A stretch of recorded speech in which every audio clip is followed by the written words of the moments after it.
A diorama is a 3D scene that offers a glimpse of another place or time. It is believed to have been invented by a French theatrical designer in 1822.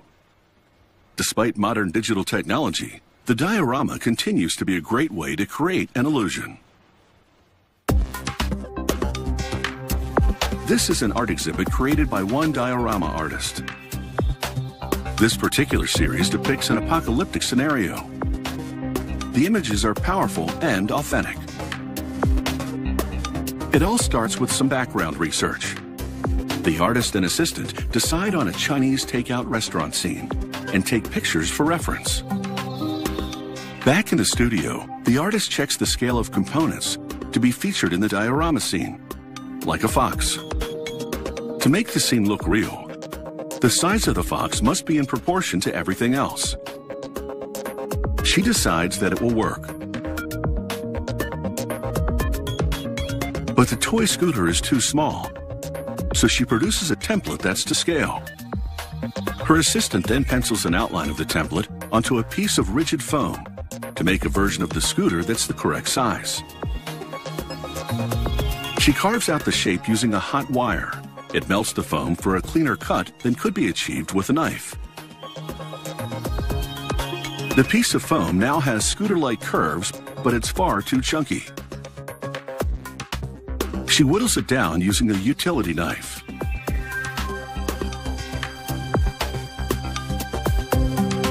She sands the foam to refine the carving. A paint job and a set of wheels complete the transformation. Next, she copies newspaper pages and shrinks them down to the correct scale. She cuts the borders and gathers them in a pile. She brushes thinned latex paint on the pages. This gives them the yellowed appearance of old newspapers. She crumples and uncrumples the pages for an effect that also makes them look old. She cuts out images of many Chinese food takeout cartons. They've been printed onto paperboard and include crease lines for folding. Folding a carton is a kind of origami, the Japanese art of folding, and it's a bit more challenging on such a miniature scale, but practice makes perfect. She applies glue to the folded flaps and presses them together. Clamps hold the seams in place until the glue dries. To create a post-apocalyptic atmosphere, they'll scatter leaves throughout the diorama.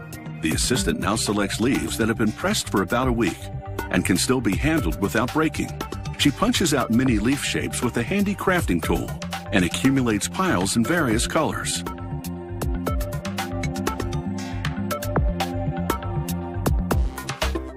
Because it's punched from actual leaves, the miniature foliage looks very authentic.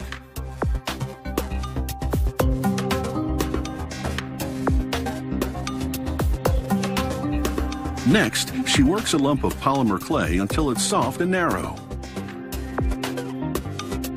She inserts the clay into an extruder and presses it through perforations at the end.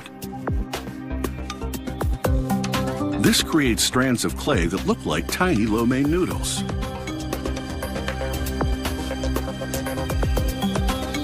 She arranges the clay on a tiny paper plate.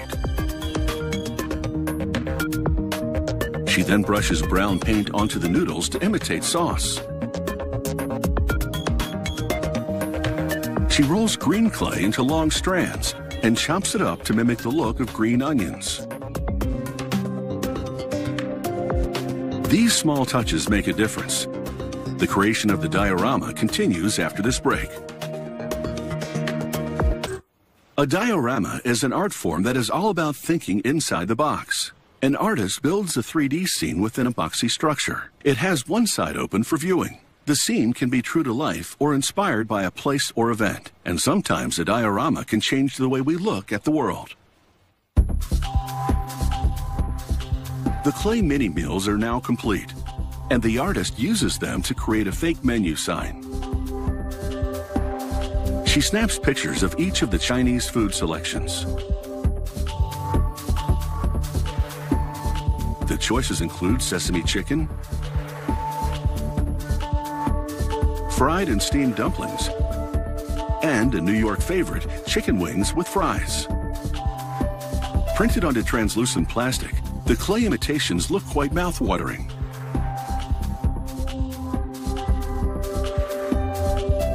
She brushes thin white paint onto the photographs to create a cloudy residue.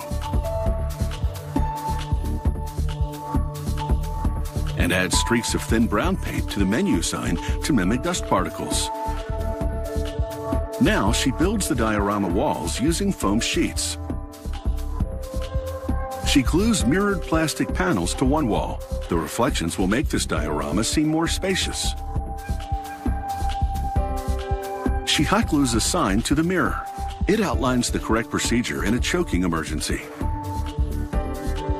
She tapes the corners with little strips of masking tape. She then rubs ground up volcanic ash onto the mirror. The ash clings to the surface and emulates grease buildup.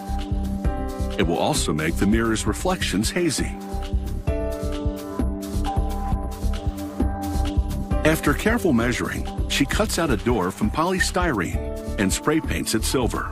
She assembles the door to the back wall, but first installs lighting above the doorway and tests it. With the lights installed, she glues the translucent menu sign to the framework.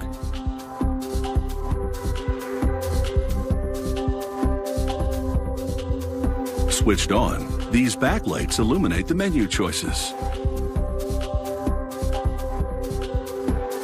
The artist and her assistant attach the walls of the diorama to a tile-patterned foam floor. They tape the walls together from the back. They scatter grass and dirt throughout the scene. This represents nature taking over after an apocalypse.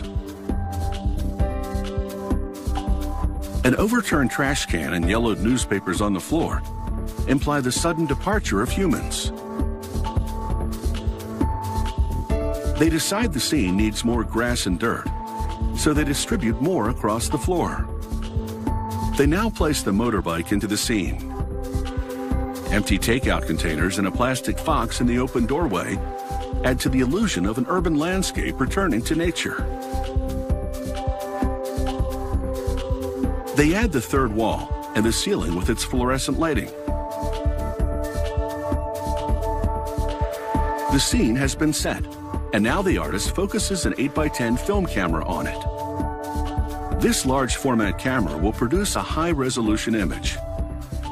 She adjusts the lighting, and when satisfied, takes 3 shots.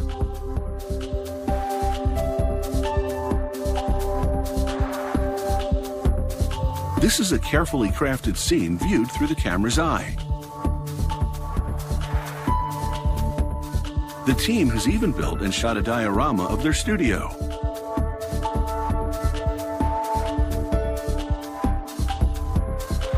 Ordinary spaces become extraordinary when recreated in a diorama and photographed. Many scenes, when printed large, appear true to life.